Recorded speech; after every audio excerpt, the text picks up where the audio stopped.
The global pandemic dominated Sunday night's Democratic debate between Joe Biden and Bernie Sanders. Sanders promoting government-run health care and Biden saying Italy's healthcare system is still hard hit by the virus outbreak, adding it's government-run. Former Vice President Joe Biden and Vermont Senator Bernie Sanders took the stage for the first one-on-one debate of the Democratic primary. The event was moved from Arizona to Washington because of concerns over the growing coronavirus pandemic and was held without an audience. They each cast themselves as best positioned to lead the nation through a global pandemic. Sanders said the nation is not prepared enough to handle the epidemic. He pitched his overhaul of the country's healthcare system to a single-payer system as the solution. Biden pointed out that a single-payer system had not worked in Italy, the country with the second most coronavirus cases. Biden said his Obamacare extension plans would offer a public option and, like Sanders' Medicare for All, cover everyone. But regardless of whether my plan was in place or his, this is a crisis. This is like we are being attacked from abroad. This is something that is of great consequence. Both candidates criticized President Trump's handling of the coronavirus outbreak. Biden made a commitment on Sunday to picking a woman as his running mate if he wins the Democratic nominee, prompting Sanders to say that in all likelihood he would pick a woman too. The debate came 2 days after Tuesday's nominating contest in the big states of Ohio, Illinois, Florida, and Arizona. Another string of Biden's victories would give him an almost unbeatable lead in delegates over Sanders. Sanders is unsure that Biden has the energy to bring a force strong enough to match President Trump in November. But I have my doubts about how you win a general election against Trump, who will be a very, very tough opponent, unless you have energy, excitement, the largest voter turnout in history. After the debate, Sanders questioned whether primaries should be held while large gatherings increase the risk of contracting the virus. U.S. stocks plunged today, even after the Federal Reserve slashed rates to near zero yesterday. The Dow, the S&P 500, and the NASDAQ each fell more than 6%, and bond yields dropped again. The Fed announced a range of new measures in an effort to bring more economic stability to the country while the pandemic sweeps the world. The Federal Reserve slashed its rates to near zero on Sunday. Its target range is down from 1 to 1.25 to 0 to 0.25. It also announced a range of financial management measures. This includes the launch of a massive $700 billion quantitative easing program, steps taken to buffer the economy from the knock-on effects of the spread of the coronavirus. Today, we reduced the target range for our policy interest rate by 1 percentage point, bringing it close to zero, and said that we expect to maintain the rate at this level until we're confident that the economy has weathered recent events and is on track to achieve our maximum employment and price stability goals. President Trump welcomed the announcement. That's really good news. It's really great for our country. It's something that we're very happy. I have to say this. I'm very happy. The Federal Reserve chairman said the outbreak is impacting those in travel, tourism, and hospitality industries already. Current economic restraints on foreign economies caused by the virus affect U.S. supply chains and the export market. The drop in global oil prices is also stressing the energy sector. The Fed committee said it has plenty of power left in its tools to support the flow of credit to households and businesses. Our interest rates cuts will matter now to borrowers who will get some relief from our cuts, but they'll matter a lot more when the economy begins to recover. He said the net effect will not be deflation, but inflation that moves down somewhat more. Treasury Secretary Steven Mnuchin does not expect the coronavirus to cause a full-blown recession. He predicted the economy will move swiftly through a temporary slowdown and into a big market rebound later in the year. The real issue is not the economic situation today. The real issue is what economic tools are we going to use to make sure we get through this, because this is a unique situation. Mnuchin also responded to concerns about retirement investments in 401ks. It'll be higher a year from now, as I said. People who weathered the crash in 1987, people who weathered the financial crisis, for long-term investors, the U.S. is the best place to invest in the world. The pandemic has forced closures of schools, cancellation of events, and business disruption across the U.S. There are over 60 confirmed COVID-19 deaths nationwide. Mnuchin said that to minimize the spread of economic crises from one market to another, it was necessary to get relief for the economy and ensure businesses have ample liquidity. He and Federal Reserve Chairman Jerome Powell were in constant conversation about deploying a range of financial crisis management tools. The Centers for Disease Control and Prevention say Americans should cancel or postpone all gatherings of 50 people or more for the next 8 weeks. That's as experts say social distancing is essential to curbing the spread of the coronavirus. The CDC says the new guidance applies to all gatherings, including conferences, festivals, parades, concerts, sporting events, and weddings. It also applies to organizational events and events planned by individuals. According to the CDC, travelers at these gatherings could bring the coronavirus to communities that don't have it yet. The health authority says any events that do take place need to prioritize the protection of at-risk groups, like senior citizens. And hand washing and social distancing should also be emphasized. And now to New York City, which is the latest to shut down all public schools to slow the spread of the virus. Now, some school districts in over half of the U.S. states are scheduled to close or have already closed their school doors for at least 2 weeks. In some states, the shutdown is expected to last until the end of April or longer. The largest school system in the country is closing down until at least the end of April, Governor Andrew Cuomo announced on Sunday. Mayor Bill de Blasio said they may close for the rest of the year and that closing schools was a last resort. Governor Cuomo expressed why closing the schools is more complicated than it seems. This is all about the capacity of the healthcare system. We can't have 1199 healthcare workers not coming to work because they have to stay home. We can't have nurses staying home because they have to stay home and watch their child. So it sounds simple, it's not simple. He also brought up the issue of how to feed kids who rely on school meals, giving New York City officials 24 hours to figure out a plan to address these issues. The New York City Department of Education announced on their website, starting on Monday, all schools are closed, but there will be grab-and-go meals for breakfast and lunch. All school staff will go to the schools on Tuesday to get trained in teaching online classes. Classes will be taught online starting on March 23rd. At the end of this week, students who need computers will be able to pick them up. Melina Weiskup, NTD News, New York. The governor also sent an open letter to President Trump urging him to develop a national strategy for handling virus testing, school closures, and hospital capacity. New York State is now up to 729 coronavirus cases. And joining New York and taking certain protective measures are New Jersey and Connecticut. New York Governor Andrew Cuomo says starting at 8 p.m. tonight, no crowds of over 50 people are allowed. Restaurants and bars will offer takeout and delivery only. Gyms are closed, movie theaters are closed, and casinos are closed. The tri-state area joins 5 other states that have made similar decisions to help stop the spread of the coronavirus. And in France, the latest reports of the coronavirus show a rapid increase in cases. This while many businesses close up shop and the government asks its people to stay home. Our France correspondent David Vives reports. For this Parisian restaurant manager, farewells seem rather unfamiliar. It's strange saying goodbye to clients as though we won't see each other again. It's rather peculiar. France shut shops, restaurants, entertainment venues from Sunday on.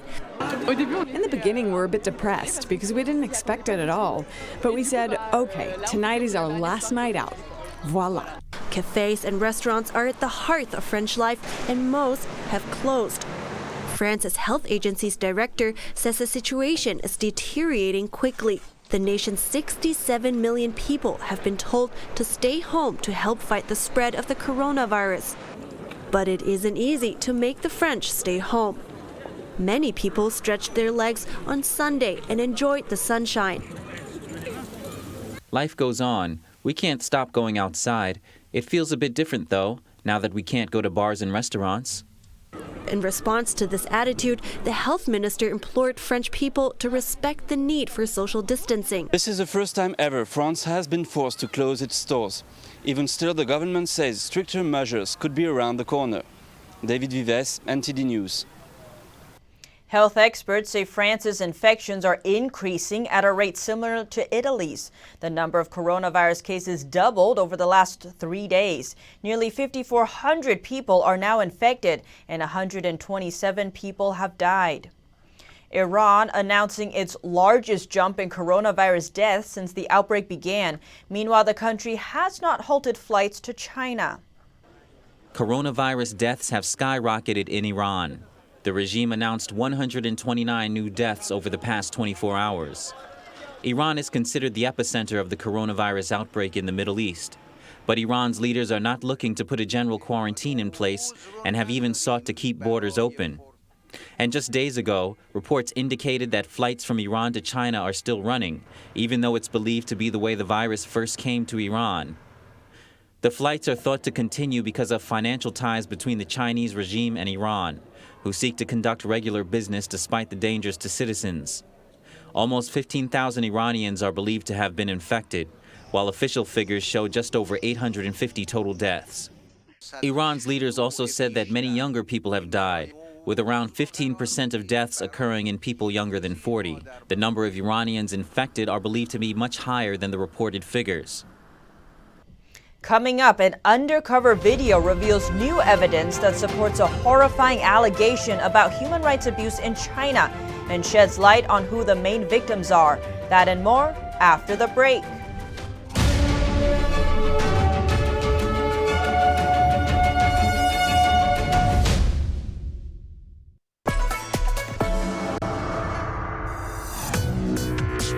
Viewers have described China Uncensored like The Daily Show, but about China. At the beginning, I was super excited when I got 500 views, and now the show's grown to about 500,000 subscribers on YouTube. One episode reached 7.9 million people. I'm a little freaked out that that many people have seen my face. In 5 years, I see China Uncensored as the sole source of edutainment worldwide.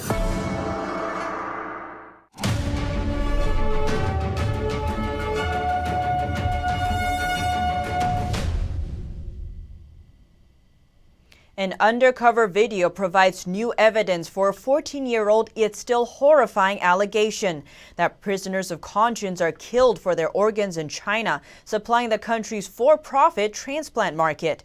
As for the main victims, they're mostly practitioners of the spiritual meditation Falun Gong.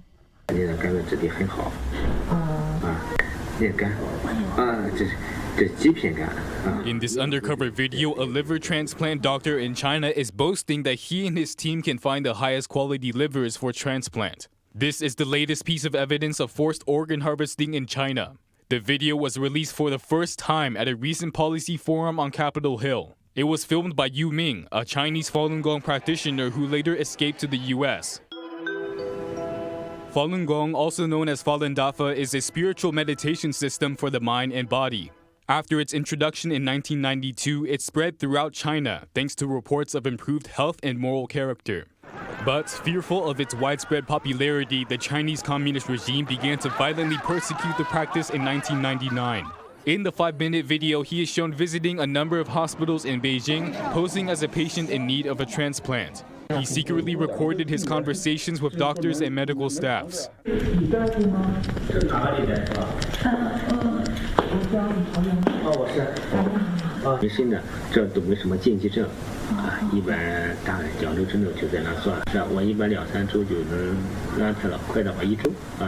China's incredibly short wait times have been among the key reasons investigators believe forced organ harvesting is a reality in China. That's because patients can't just book a transplant, instead they have to wait for voluntary donors. More than 1,000 people die every year in the U.S. while waiting for an organ each year. In general, wait times can stretch for months or even years. At the forum where the video was published, the Victims of Communism Memorial Foundation released a new organ harvesting report. It states that before 2006, when Falun Gong practitioners made the first claims about forced organ removal, Chinese hospitals publicly advertised transplant wait times of 1 or 2 weeks.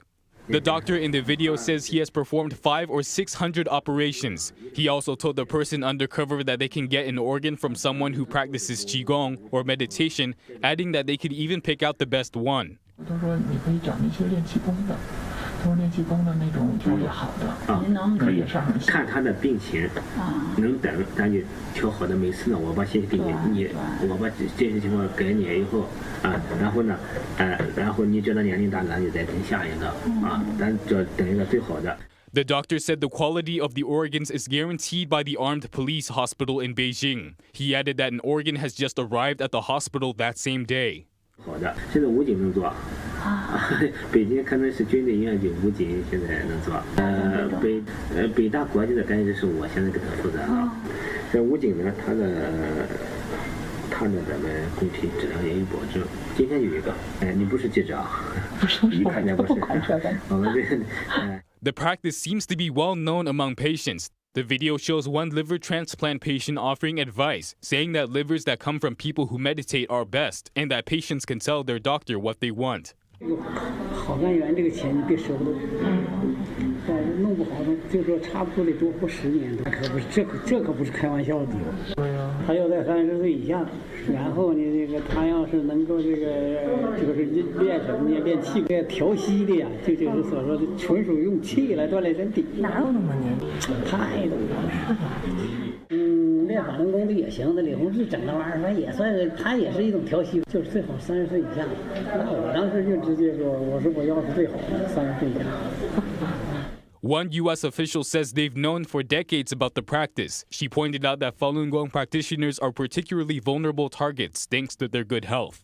Indeed, there have been reports that patients requested Falun Gong practitioners, as you heard from Congressman Chris Smith explaining this, because the group's meditation practices supposedly made their organs healthier. As a Falun Gong practitioner himself, Yu said he was imprisoned for a total of 12 years in China. During that time, he was blood tested on at least 3 occasions. During his first imprisonment, he went on a hunger strike. Yu's written account was read aloud at the forum, which he attended. Matthew Robertson, author of the Human Rights Report, translated Yu's experience. While doing it, they said, "Don't you want to starve yourself to death? If your blood matches, we'll figure out a way to help you achieve that wish of yours. The spare parts in your body can even go to a good person as a contribution." Yu explained that a few days later, he overheard the doctor saying either his blood test was bad or the match was bad, so his life was spared. According to Robertson's report, beginning in 2000, China's organ transplantation sector exploded. Thousands of transplant surgeons were trained, and hundreds of hospitals began offering routine transplants. The timeline coincides with the communist regime's persecution of Falun Gong, which started in July 1999. At the forum, New Jersey Congressman Chris Smith said it's easy to believe the acts are those of a few rogue doctors. And that is not the case. This is mainstreamed by this Chinese government dictatorship. The fact is that there's a massive infrastructure, development of facilities, and medical personnel for organ transplant operations, often started before any voluntary donor system was even planned. An independent tribunal in London confirmed the existence of these practices. According to China Tribunal's final judgment earlier this month, there's been a population of donors that Chinese hospitals have access to, and whose organs can be extracted on demand. The report said it was indeed Falun Gong practitioners who were used as a source, probably the principal source for the regime's long-term forced organ harvesting. We, the tribunal members, are all certain, unanimously and sure beyond reasonable doubt, that in China, forced organ harvesting from prisoners of conscience has been practiced for a substantial period of time, involving a very substantial number of victims. Panelists at the forum said the world can't continue turning a blind eye to it. Newspapers have squelched stories or refused to correct misleading reports. Big human rights NGOs have said, in effect, we don't know anything about this. My final words, it's inevitable that justice will prevail. However, it's our choice whether that happens sooner rather than later. Since the coronavirus outbreak started, authorities in China have tightened their control of information. In-depth reports from major outlets completely removed from the internet, citizen journalists disappearing, and opinion blogs shutting down. But in contrast to all this, some reporters inside the country are being rewarded, and their coverage is being promoted by state officials. We should use the pens and cameras in our hands as weapons to tell the world, loud and clear, how China has fought against the outbreak. Liao Jun, a senior reporter with state media Xinhua News, was invited as a guest speaker to a press event to share her experience. And yet people quickly found out that many of her reports are not truthful, but told the official party line instead. This is the same journalist who reported that 8 people, including whistleblower Dr. Li Wenliang, have been, quote, legally punished for spreading rumors about the virus. Throughout January, she wrote several articles citing experts saying Wuhan's coronavirus outbreak is preventable and controllable. Liao repeated the authorities' deceptive talking points until last minute. In an article published on January 19th, she cited an expert saying there have been no infections among people who have been in close contact with the coronavirus patients, suggesting that the virus is not contagious among humans. The next day, on January 20th, Chinese authorities admitted that human-to-human transmission is happening. According to a state media report, Liao has published over 500 articles during the outbreak. I'm a reporter who has worked for over 20 years. I'm also a Communist Party member. State media outlet China Daily called her a frontline superwoman fighting the virus. Another praised her for showcasing the responsibility of a media person. The limelight on Liao has provoked debates in China. The virus whistleblower who spread truthful information were punished, and yet she who helped spread official fake news has been praised. One article circulating on WeChat said because of these untruthful reports, countless Wuhan residents were misled, countless were infected. The article asked Liao, do you feel sorry when you see the climbing number of infections and the death toll? During the outbreak, China has seen a rare emergence of some in-depth reports countering official stories and voices for freedom of speech. And yet the authorities also ramped up efforts to take down articles and posts that challenge the official narrative. Penny Zhou, NTD News. And on to the outbreak and its effect on business. Could this pandemic change the way investors do business with China? NTD's Miguel Moreno has more from a financier who says a lack of transparency will push investors away. China has suppressed information about the coronavirus since the beginning, yet several countries have relied on its information for guidance. Economic and financial advisor Ziad Abdelnour said the lack of transparency would change the way investors do business with China. If they don't show the world that they're under control, if they're not more transparent to the public, to the world, keep hiding their little cahoot, their little thing, people lose trust. Smart money loses trust. Smart money wants transparency, wants openness. He added that the outbreak has exposed how heavily the U.S. relies on China. For example, the U.S. ran into a shortage of face masks because China stopped producing them. And according to Rosemary Gibson from the Hastings Center Research Institute, 90% of chemical ingredients for medicine that treats hospitalized patients with coronavirus are sourced in China. But Abdelnour said the outbreak is helping people wake up. The Chinese economy is going to suffer the most. And they're going to wake up. Yeah, the U.S.-China relationship are changing already, and they're going to change even further. Gibson also said that heavy dependence on another country for medicine is a national security risk because it can be weaponized. Miguel Moreno, NTD News, New York. Coming up, the classical Chinese dance performance that has touched the hearts of audience members around the world arrives in Sydney. More on that after the break.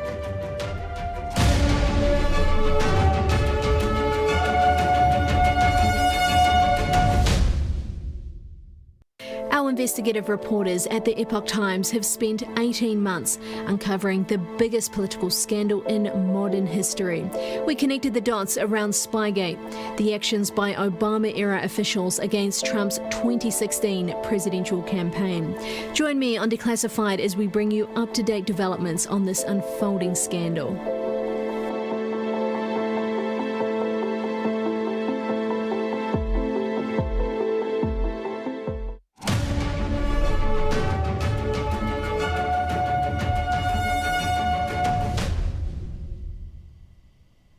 One show has captured the hearts of an audience on the other side of the world in Australia. Let's hear from them. I mean, it was just magical, that's all I can say. Katrina Reid is a fine artist, creative director, and founder of a curated lifestyle brand in Australia. She saw Shen in Sydney and was captivated by their colors and costumes.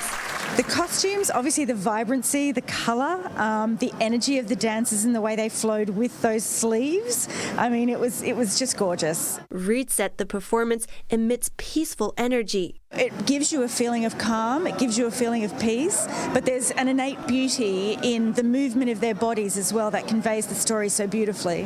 What really captured me was the movement and the energy and the flow of the dancers, obviously moving through time with the traditional costumes right through to modern times, the unison of the dancers and just the energy, that the life force that they portrayed on stage was just amazing. And I think seeing it more than once would be beneficial for everybody. The dancers performed with every part of their body, from their eyes right through to their fingertips.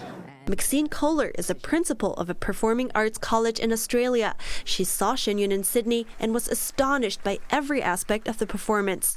I think the music, the classical instruments, along with the traditional Chinese instruments, really adds to the performance. Kohler praises Shen Yun's mission to revive the genuine Chinese culture. The Chinese people obviously feel that from their soul, and that comes through in their performance. And I think it's essential that this sort of culture continues, because the world we live in today, it would be very easy to lose it. And little children should be learning it right from the earliest of days. And so I really applaud Shen Yun for actually doing that. I think it's a wonderful mandate that they've got to keep that Chinese culture alive. NTD News, Sydney, Australia. And that's the latest updates for now. Thanks for tuning in. Catch up again at 6:30 p.m. Eastern Time. I'm Tiffany Meyer.